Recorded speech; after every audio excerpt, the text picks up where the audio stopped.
Today we'll begin with session 7 of Unit Web Application. So session 7 is online transaction.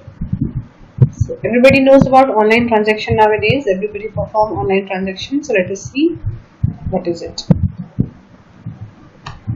Online transaction. Online transaction is a payment method in which the transfer of funds or money happens online over electronic fund transfer. Online transaction process is secure and password protected. Online transaction occur when a process of buying and selling takes place through the internet. When a consumer purchases a product or a service online, he or she pays for it through online transaction. So let us see more about it. So the part of online transaction is online shopping. Online shopping is a form of electronic commerce where customers can buy or sell goods and services over the internet. So the important words are sale and purchase of goods and services. So I think this is very familiar topic. Everybody must have done online shopping and have real life experience of it. So we can pay using different methods in online shopping. We can pay using credit card, debit cards, internet banking, and nowadays cash on delivery is also available. Now, how online shopping is useful for us? So we may have different utilization, usefulness of online shopping. So let us see some of them. A customer does not have sufficient time to visit stores. In this case, we can use online shopping. Visiting store is more expensive than purchasing a product online. So if I want to save my money from extra expenditures, I can use online products. A product or service that is not available in the local market. Sometimes it happens that only the required thing is available online over the site, so we can use. Apart from this, it saves our time. We can have different comparisons of different products, and we get different kind of schemes and offers also online. So there are so many usefulness of online shopping. The next topic is some of the popular online transactions. Websites. So there are different kinds of sites which offer you online transaction or online shopping. So some of them are listed here. IRCTC. It is a very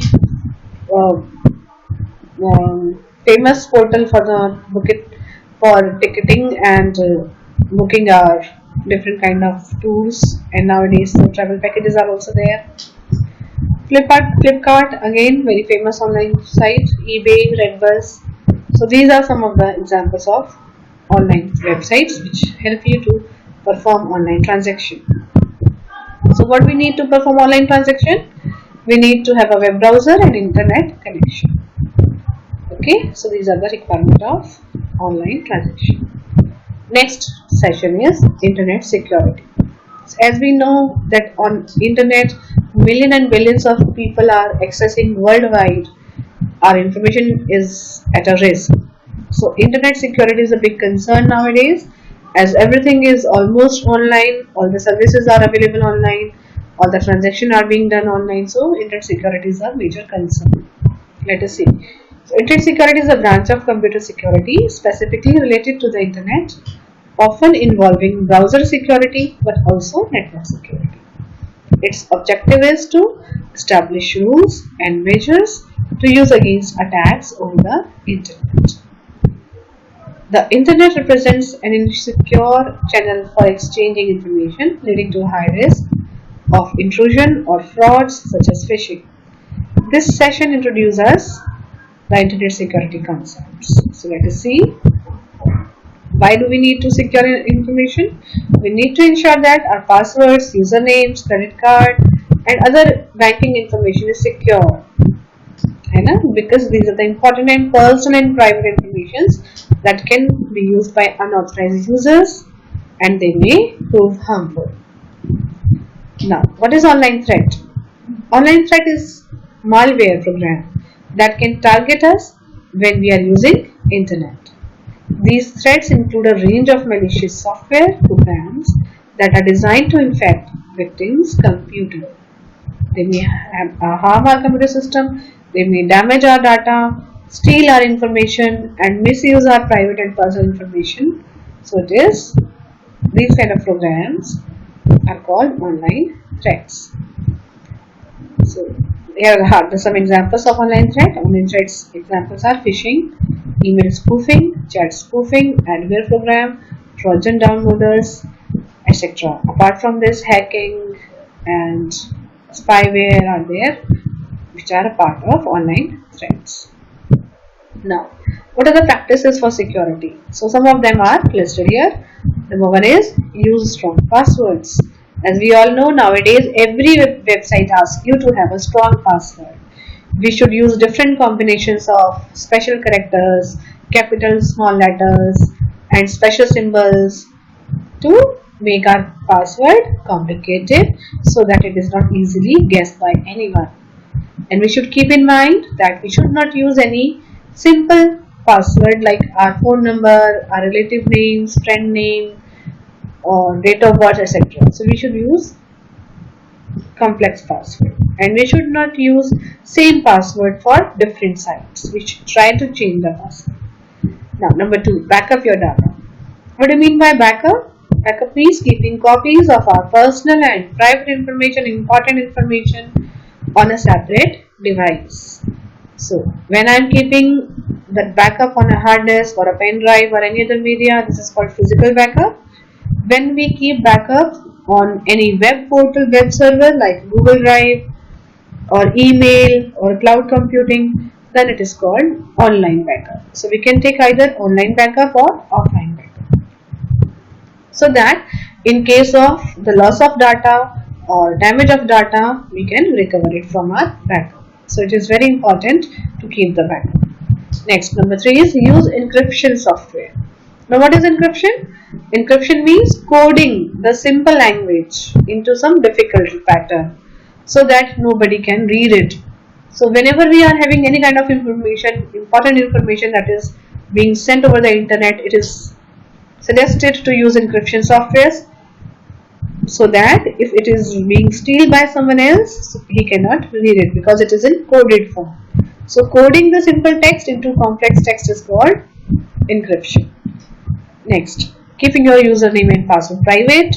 As we all know nowadays, every site, every officials suggest us that we should not share our password, we should not share our any private and personal information with anyone. So securing our passwords.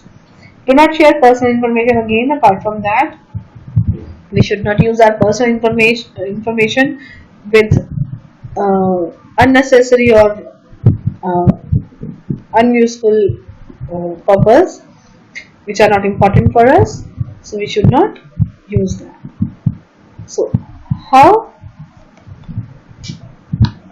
we should not disclose our personal information whenever we need to fill any form or anything on the web. So we should be careful. Unnecessarily, we should not provide our information on different online portals.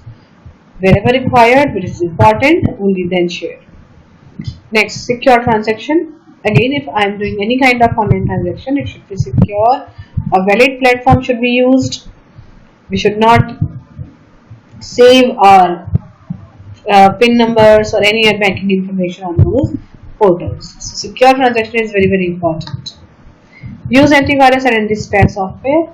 Again, anti-spyware software. Anti-spy means keeping track of your activities. Nowadays, spywares are the programs which are downloaded on your system without your knowledge and keep on reporting your personal and private information to any third person.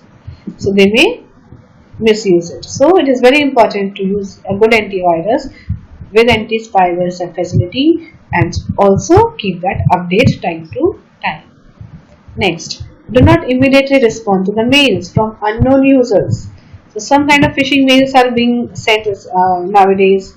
Even you are getting SMS also.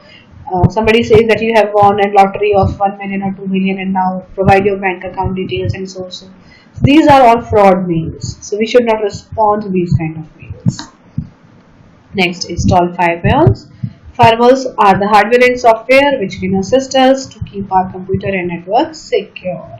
They stop unauthorized access on our computer system. So the word is unauthorized access. It avoids and protects our computer system from unauthorized access. Next, never install software from unknown sources. Again, it is always suggested whenever you are downloading any kind of app on your mobile phone also. So download it from Google Play Store or any authorized portal. We should not download the software from any unauthorized or unknown platform. So it is important. Next, remove unwanted or unknown software applications. We should not install any kind of additional unrequired software which comes with another program and ask you. So be careful. There may be some kind of frauds or harmful program. So remove whenever you find any kind of unwanted program is there, remove it immediately and avoid to install any kind of additional toolbars or any other programs. So these are some of the best practices in the security. This is all about our unit web application. This was the last session. Now let us assess ourselves what we have learned. So let us see some of the questions. Number 1, explain the purpose of online transaction. List any 5 websites that allow online transactions. List any 3 payment tools to use online transaction. Explain the purpose of internet security. Explain different kinds of online threats. What is the purpose of backup? Name types of backup. Define firewall and encryption. So children, all the best. Do all the questions carefully and we'll meet again.